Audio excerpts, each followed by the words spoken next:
Hello everyone, मैं तुल पांडे एक बार फिर से स्वागत करता हूं आप सभी का अपने यूट्यूब चैनल पांडे क्लासेस पर। आज मैं आप सभी के लिए ले आया हूं बहुत इंटरेस्टिंग टॉपिक है जिसका नाम है इलेक्ट्रिक फ्लक्स। इसे हिंदी में कहा जाता है वैद्युत फ्लक्स। ठीक है, तो बात करते हैं किसकी, डेफिनेशन की। आगे चलते हैं डेफिनेशन की ओर। डेफिनेशन हमारी कहती है the total number of electric field line passing normally through an area is called electric flux related to that area।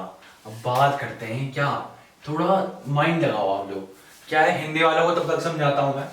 किसी फ्लक्स के लंबवत होकर गुजरने वाली बल रेखाओं की संख्या को वैद्युत फ्लक्स कहते हैं। अब हिंदी वालों के लिए थोड़ा समझने में इजी होगा, इंग्लिश वाले ध्यान से सुनो। अगर मैं बात करूं, आप सभी लोग चलाते होंगे बाइक, कार्स वगैरह, आप सभी लोगों ने देखी होगी। अगर मैं बात करूं किसकी, एक एरिया कंसीडर करूं, let us consider an area. एक एरिया है, ठीक है, एक क्या है हमारे पास, एरिया है। ध्यान से लेके चलना, रिलेटेड हमेशा फिजिक्स ऐसे ही पढ़ाता हूं। अगर आप पहली बार आए हो यूट्यूब चैनल पर, सब्सक्राइब करके प्लेलिस्ट में जाके देखो, ऐसी इंटरेस्टिंग एग्जांपल के साथ आपको समझाऊंगा। कहीं ऐसा एग्जांपल नहीं मिलेगा आप लोगों को जैसे मैं रिलेट करके समझाता हूं। ठीक है, हमने क्या कंसीडर करके चला है, एक हेडलाइट कंसीडर करी के चली है किसकी, किसी व्हीकल की। तो उसमें क्या होता है, जो अगर मैं लाइट की बात करूं, अगर मैं ये इलेक्ट्रिक फील्ड लाइन की बात करूं, इलेक्ट्रिक फील्ड लाइन को मैं अगर डिनोट करूं क्या, एक लाइट से, एक सोर्स ऑफ लाइट। अब जितनी रे क्या होती है, पास होती है किसी, सपोज दैट ये है हमारे पास, ये हमारे पास क्या है, अगर कोई ये मेरे पास एक एलईडी है, एक एलईडी है और ये कोई एरिया है। अगर मैं पास कराऊं ये इस एलईडी से इस एरिया पे, इस एरिया के जो ये एरिया है, ये कोई एरिया कंसीडर या हेडलाइट को कंसीडर करके चलोगे इसको, अगर मैं यहां से पास कराऊं तो यहां से कितनी लाइट हमारी पास होती है, वही कहना चाह रहा हमारा इलेक्ट्रिक फ्लक्स। और ठीक उसी प्रकार से एग्जांपल लेके चलता हूं। सेम एलईडी होती है उसकी, कार्स या किसी और चीज के एलईडी होती है सेम इसी तरह की। अब जब एलईडी की बात होती है तो उसके जो कितना है, रिफ्लेक्ट करता है, कितनी जो हमारी लाइट है वो कितनी पास होती है, किसके एरिया जो होता है, किसका, हेडलाइट का जितना एरिया होता है। सपोज दैट ये कंसीडर करके चलो, ये हेडलाइट है आपकी, ये मेरे पे एक एलईडी है, एक है, इसे कंसीडर करके चलो क्या है, कार की हेडलाइट है। हेडलाइट, अब मैं बात करूं, अगर मैं ये एरिया है, इस जो ये एरिया है, इससे कितनी लाइट हमारी पास हो रही है, वही कंसीडर, वो क्या कहेगा, इलेक्ट्रिक फ्लक्स कहलाएगा इस एरिया का। आया समझ में, आई होप समझ में आया होगा। अब मैं बात करूं ऐसे एग्जांपल के साथ, मैं समझाता हूं, प्रैक्टिकली समझाता हूं फिजिक्स को, आप ध्यान से देख के चलना। अब जितनी फैक्टर है, अब कुछ फैक्टर हैं इस चीज के, आप सभी लोग एक बार नोट डाउन करें। क्या है, the number of electric field line. अब मैं number of electric field line की बात करूं, अगर मेरे पास इस एलईडी में 100 एलईडी बल्ब लगे हैं, एलईडी बल्ब, इस एलईडी के अंदर 100 इलेक्ट्रिक बल्ब है, तो जितनी 100 एलईडी का लाइट होगा वो इस एरिया के जो ये ग्लास है इससे पास हो रहा होगा। तो number of electric field line क्या है, number of field line, electric field line passes through आ क्या है, एन एरिया। क्या है, एक एरिया है, इसका क्या है, ग्लास का कोई एरिया है, ग्लास के पास से 100 एलईडी का जो लाइट है वो पास हो रही है, तो 100 होगी। Number of electric line is called related to electric flux of that area. अब यह है किसी फ्लक्स के, आए समझ में आया होगा, ऐसे ही समझाता हूँ, प्रैक्टिकल समझाता हूँ इजी वे में। क्या, फ्लक्स के लंबवत होकर गुजरने वाली।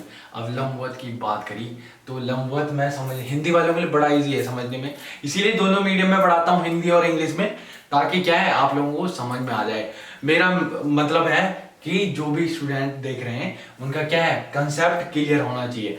मीडियम कुछ नहीं होता, अगर मीडियम की बात करूं मैं तो मीडियम कुछ नहीं होता, एक हमारा क्या होता है, कन्विंस ऑफ आवर थॉट, हमारे किस, हम अपने थॉट को किस वे में कन्विंस कर रहे हैं किसी चीज को, यही बात है।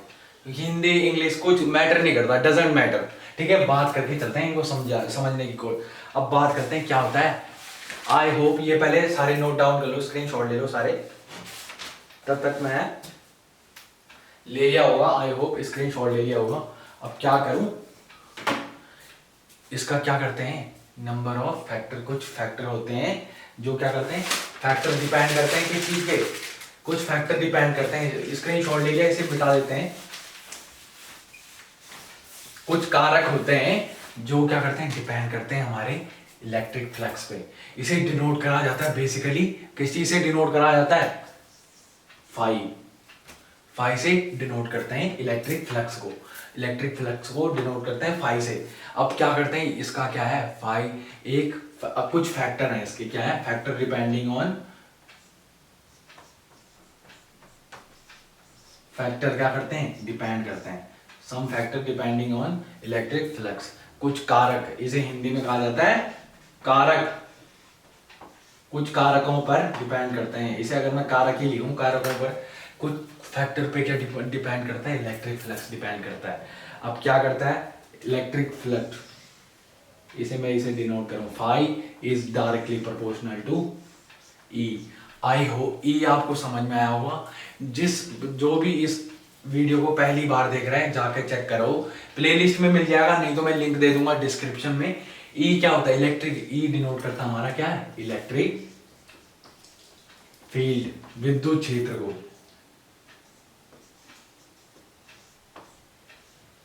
ये क्या है, एफ, इलेक्ट्रिक फील्ड को डिनोट करता है। सारी वीडियो का लिंक मैं डिस्क्रिप्शन में दे दूंगा, आप सब लोग चेक कर देना और चैनल को सब्सक्राइब कर देना। इतनी ये है। अब बात करते हैं, phi is directly proportional to E. अब बात करूं क्या है, सपोज दैट मैं अगर मैं बनाऊं, ये हमारी इलेक्ट्रिक फील्ड लाइन, क्या है हमारी, क्या है इलेक्ट्रिक फील्ड लाइन, तो क्या है फाई इलेक्ट्रिक फ्लक्स डिनोट करेगा फाई। अब ये इलेक्ट्रिक फील्ड लाइन है, इन्हें मैं इलेक्ट्रिक फील्ड कह सकता हूँ, इसे डिनोट कर सकता हूँ। अब क्या है, अगर मैं एरिया बनाऊं एक ऐसा कंसीडर करके, तो क्या कर रही है, फाई जितना बड़ा हमारा क्या होगी, इलेक्ट्रिक फ्लक्स होगा, उतनी क्या होगी, फील्ड लाइन क्या होगी, पास होगी, क्या होगी, इलेक्ट्रिक फील्ड लाइन पास होगी। ज्यादा नंबर ऑफ इलेक्ट्रिक फ्लक्स अगर ज्यादा बड़ा होगा तो ज्यादा हमारी क्या है, विद्युत बल रेखाएं क्या होंगी, पास होंगी उस चीज से। अगर ये एलईडी का साइज अगर कुछ ज्यादा बड़ा होता है, क्या होता है, पास हो जाते। आया समझ में, आई होप समझ में आया होगा। अब दूसरी बात करूं, पहला फैक्टर, दूसरा फैक्टर है phi is directly proportional to area. ये भी समझ में आया होगा, एरिया। अब बात करूं मैं एरिया, हमारा फाई इज डायरेक्टली प्रोपोर्शनल, जितना बड़ा क्या होगा एरिया, उतनी ज्यादा क्या है, नंबर ऑफ इलेक्ट्रिक फील्ड क्या होंगी, कंज्यूम होगी। अब मैं बात करूं एग्जांपल के साथ, अगर मैं इलेक्ट्रिक फील्ड लाइन की बात ना करके, एक फ्यूल टैंक है, हमारी गाड़ी का क्या होता है, फ्यूल टैंक है, एक कंपेयर करूं किसी कार के टैंक को और किस चीज के, एक बाइक के टैंक को। बाइक का टैंक नॉर्मली हमारा आता है 7 से 8 लीटर आता है, बट बाइक के लीटर में आता है 20 लीटर पेट्रोल आ जाता है। तो क्या है, जितना ज्यादा एरिया होगा उतना ज्यादा क्या होगा, पेट्रोल आएगा, उतनी ज्यादा क्या होगी, इलेक्ट्रिक फील्ड लाइन क्या होगी, पास होगी। इतने यहाँ पे इलेक्ट्रिक, जितना ज्यादा एरिया उतनी ज्यादा विद्युत फ्लक्स, क्या है, विद्युत फ्लक्स, इलेक्ट्रिक फील्ड। अब बात करते हैं इलेक्ट्रिक एरिया की, बात करता हूँ। एक तीसरा फैक्टर है, बहुत इंपॉर्टेंट है, समझाने की कोशिश करता हूँ। आपने सभी लोगों ने पढ़ा होगा, एरिया क्या है, वेक्टर, वेक्टर क्वांटिटी है, क्या है, एक सदिश राशि है। सदिश राशि का मतलब जिसका मैग्नीट्यूड और डायरेक्शन। तो आप सभी लोगों ने 11वीं में पढ़ा होगा। आज मैं समझाता हूँ एरिया क्या होता है, हमारा क्या है, वेक्टर क्वांटिटी होती है, बट वेक्टर क्वांटिटी होती है, ठीक है। हमारी एरिया का तो क्या होता है, मैग्नीट्यूड, जितना ज्यादा पेट्रोल एग्जाम्पल किस लिए दिया था, जितना ज्यादा पेट्रोल आएगा उतना ज्यादा कंजप्शन होगा, उतनी तेज हमारी क्या चलेगी, गाड़ी चलेगी, उतनी ज्यादा हमारी क्या चलेगी, गाड़ियां चलेगी। उसी तरह क्या होगा एरिया। अब डायरेक्शन की बात करूं, डायरेक्शन कैसे डिनोट करते हैं, तो डायरेक्शन क्या होती है एरिया की। सपोज दैट क्या है हमारा, क्या है एरिया। सेकंड वाला, ये वाला फाई ऑफ ई वाला समझा देता हूं एक बार। अगर हमारे पास क्या है, इलेक्ट्रिक फील्ड लाइन ये ऐसे हैं, एक हमारे पास पूरा एरिया और एक हमारे पास क्या है, छोटा एरिया। तो इससे क्या हो रही है, सिर्फ 2 इलेक्ट्रिक फील्ड लाइन क्या हो रही है, पास हो रही है। इससे क्या हो रही है, 3 इलेक्ट्रिक फील्ड लाइन। जितना ज्यादा एरिया उतना ज्यादा। और पेट्रोल के टैंक से भी समझाया, वो समझ में आया क्या होगा।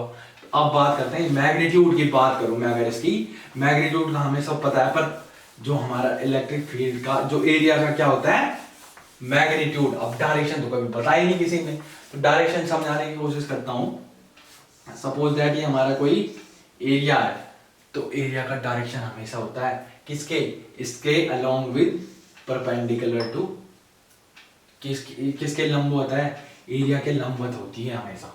किस चीज, इतना इजी वे में समझा रहा हूँ, ज्यादा घुमाने की कोशिश नहीं कर रहा हूँ।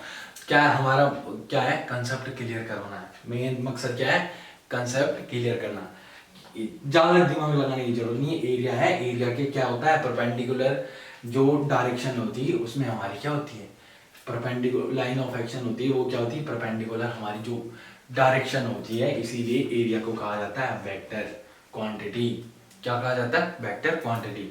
अब बात करूं इसका एरिया, तो हमने डिनोट कर दिया परपेंडिकुलर में। अगर मैं बात करूं, हमने एरिया ऐसा रखा था, क्या लंबवत रखा था, परपेंडिकुलर रखा था। ये हमारी इलेक्ट्रिक फील्ड लाइन कुछ ऐसी थी, हमने क्या करा था, परपेंडिकुलर रखा था। बट अगर मैं इसे परपेंडिकुलर ना रख के इसे क्या करूंगा, पैरेलल रख दूं, किसके, परपेंडिकुलर ना रख के पैरेलल रख दूं, कुछ ऐसे रख दूं, ये हमारी इलेक्ट्रिक फील्ड लाइन है और ये हमारा क्या है, ये एरिया है, इसे क्या करते हैं, एरिया है, और ये हमारी इलेक्ट्रिक फील्ड लाइन। तो अब कुछ बात समझ में आ रही है, क्या कहना चाह रहा हूं, आ रही है। यहाँ पे क्या है, इलेक्ट्रिक फील्ड लाइन हमारी पास नहीं हो रही है, जो एरिया है ये, इस एरिया से हमारी इलेक्ट्रिक फील्ड लाइन पास नहीं हो रही है। दूसरा मार्कर ले लेता हूं, इससे हमारी इलेक्ट्रिक फील्ड लाइन पास नहीं हो रही है। अब बात करता है, डिपेंड करता है किस चीज पे। अगर मैं इसे थोड़ा सा हल्का सा टिल्ट करूं, इस वाले को अगर कुछ ऐसा बनाऊं, इस एरिया को हल्का घुमा दूं, इसे क्या कर दूं, टिल्ट कर दूं, कुछ इलेक्ट्रिक फील्ड लाइन ये वाली और ये वाली क्या हो रही है, हल्की सी पास हो रही है। तो डिपेंड करता है किस पे, एंगल कितना बन रहा है, कितना एंगल बन रहा है, थीटा। अब थीटा की बात करूंगा इज, अगर मैं तीसरा कंडीशन बताऊं, phi is depending on theta, जितना ज्यादा एंड क्या होगा, थीटा इनवर्सली प्रोपोर्शनल होगा ये। अब बात बताता हूं, ये क्या है, लाइन ऑफ एक्शन, ये एक मिनट, जितना हमारा क्या होगा, थीटा, ये वाला कंडीशन क्या होगा, थीटा पे डिपेंड करेगा। अगर ये हमने क्या रखा है, थीटा रखा है, ये सीधे प्लेन में रखा हो 90 डिग्री पे, अगर हमारा वो होगा, अगर हमारी थीटा में बात करूं, थीटा अगर हम रखेंगे 0 डिग्री, 0 डिग्री पे, ये हमारा 0 डिग्री था ऐसा, ये कुछ ऐसा रखा था, सारी लाइन क्या हो रही है, पास हो रही थी। बट अगर मैं इसे क्या कर रखा था, मैंने टिल्ट करके डाल दिया 90 डिग्री पे, क्या कर दिया, परपेंडिकुलर। ये क्या है, इसका 90 डिग्री, ये वाला, ये क्या है 90 डिग्री, किसके, अब एंगल किस किस के बीच में बन रहा था, एरिया और मैग्नेटिक फील्ड लाइन, ये किसके, एरिया और मैग्नेटिक फील्ड लाइन के बीच में बन रहा था हमारा एंगल। इस वाले डायग्राम को अगर एंगल को इधर से बनाऊं, ये मैग्नेटिक फील्ड और ये एरिया के बीच में हमारा 90 डिग्री का एंगल बन रहा था। बट इस केस में ऐसा नहीं है, इसमें हमारी मैग्नेटिक फील्ड लाइन, अगर मैं इसमें रखूं ऐसा, तो इसमें ऐसी तो बनेगा, ये अगर मैं एरिया को वर्टिकल रखूंगा तो एंगल क्या बनेगा, 0, एंगल क्या बनेगा, 0। तो 0, अगर हमारा एंगल 0 होगा तो क्या होगा, हमारा क्या होगा, phi max, maximum of, maximum electric field line, maximum विद्युत बल रेखाएं क्या होंगी, उससे पास होंगी। बट अगर मैं फाई की वैल्यू 90 डिग्री रखता हूं, तो क्या होगा, फाई मैक्स की वैल्यू, फाई क्या हो जाएगा, मिनिमम हो जाएगा, उससे इलेक्ट्रिक फील्ड लाइन पास नहीं होंगी, फाई मिनिमम। ये सारे लोग नोट डाउन कर दो, आई होप कर लिया होगा, नोट डाउन कर दिया होगा आप लोगों ने। स्क्रीनशॉट लेना है तो स्क्रीनशॉट ले लो एक बार, सारे स्क्रीनशॉट ले लिया। उसके बाद बात करता हूं मैं, अगर हमारे क्या था, हमारे पास 3 कंडीशन बन रही थी, ऐसी कुछ कंडीशन बन रही थी, phi is directly proportional to E, phi is directly proportional to A, और डिपेंड कर रहा था किस पे, थीटा, ये थीटा डिपेंड कर रहा था थीटा। अगर थीटा को मैं टर्म में लिखूं, हमारा क्या होता है, थीटा साइन 0 की वैल्यू होती है 0, बट कॉस 0 की वैल्यू होती है 1। अगर मैं cos 0 की वैल्यू निकालूं 1, अब डिनोट करते हैं, ध्यान से रख के चलना, साइन और cos का कंसेप्ट क्यों लिया। इसे हम लिख सकते हैं क्या है, अगर हम फ्लक्स को डिनोट करते हैं फाई से, phi is directly proportional to, मैं कह सकता हूँ E A cos theta. Cos theta क्यों लिया, क्योंकि बताया था कॉस 0 की वैल्यू होती है 1। आए समझ में बात। 0 डिग्री पे क्या होगी हमारी इलेक्ट्रिक फील्ड लाइन, क्या होती है मैक्सिमम, इसीलिए क्या लाया हूँ कॉस थीटा। अगर मैं यहाँ पर साइन थीटा लिखता वो गलत हो जाता, इसीलिए कॉस थीटा। आई होप आपने मैथ में पढ़ा होगा। अगर मैं डायरेक्टली प्रोपोर्शनल का साइन हटाऊं तो हमारा कांस्टेंट क्या निकलेगा थीटा मैक्सिमम। अगर थीटा 0 की वैल्यू क्या हो रही थी 1 आ रही थी, तो प्रोपोर्शनल का साइन हटाने पे क्या होगा 1 निकलेगा कांस्टेंट। तो फाई को मैं ऐसा लिख सकता हूँ, phi is equal to E A cos theta, ये निकल सकता है। अगर मैं, अब हमारे पास क्या है, एरिया भी वेक्टर क्वांटिटी, इलेक्ट्रिक फील्ड भी क्या है वेक्टर क्वांटिटी। इतना नोट डाउन करो, नोट डाउन कर लिया होगा वेक्टर क्वांटिटी। तो मैं कह सकता हूं कि अगर मैं cos थीटा को क्या निकालूं, उसका क्रॉस क्या निकालूं प्रोडक्ट, तो वो क्या निकलता है हमारे पास, phi is equal to vector E dot vector A. क्या निकलेगा वेक्टर ई। अब जब क्रॉस प्रोडक्ट निकालती है, जब वेक्टर क्वांटिटी का क्रॉस प्रोडक्ट निकलता है तो निकलता है स्केलर क्वांटिटी निकलती है। स्केलर क्वांटिटी निकलेगी तो हमारा क्या निकलेगा, आगे बताऊंगा गॉस थ्योरम में। तब तक के लिए सी यू अगेन एंड मस्त रहना, स्वस्थ रहिए, मस्त रहिए और अपनी पढ़ाई को आगे करते रहिए, ठीक है। और चैनल को सब्सक्राइब जरूर कर देना, वीडियो को शेयर कर दो और लाइक तो जरूर कर देना। Thank you.